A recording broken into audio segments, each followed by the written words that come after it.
Challenge 52 semaines pour changer de vie en famille, jour 13. Alors, quand on envisage un voyage au long cours, ça nous fait changer de regard sur nos possessions matérielles, mais ça nous fait aussi changer de regard sur les autres. Et en fait, ça, c'est quelque chose qui marche dans les deux sens. C'est-à-dire que les autres vont changer de regard sur nous, parce que quand on prépare notre voyage, on fait des choix qui nous révèlent, qui dépendent vraiment de qui on est. Et donc, ça clarifie nos choix de vie. Alors du coup, parfois, nous, on va se sentir mieux compris, parfois moins bien. Mais dans tous les cas, ça fait le tri et ça modifie notre relation avec les autres. Et nous, en ce qui nous concerne, on trouve que ça améliore la qualité des relations. Je vous parlais hier de minimalisme. Et pour nous, le minimalisme, ça a été quelque chose d'important dans nos relations avec certains amis, par exemple.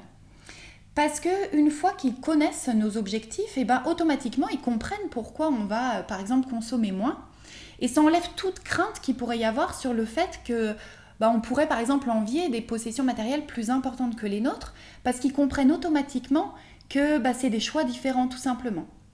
Et donc ça rend très confortable nos relations. Et l'autre chose, peut-être dans l'autre sens du coup, qu'on est poussé à faire quand on envisage de partir comme ça sans date de retour, c'est de finir certains chapitres qu'on n'aurait pas terminés. C'est de clarifier certains liens, de modifier certaines relations, tout simplement parce que notre voyage, c'est pas une fuite et on a besoin de partir en paix avec nous-mêmes et du coup, ça veut dire en paix avec les autres. Alors ça, je vous cache pas que c'est un travail qui est très difficile, qui prend du temps et tout simplement parce que les autres, ils n'ont pas forcément la même envie que nous, ils sont pas forcément prêts au même moment, donc faut être patient.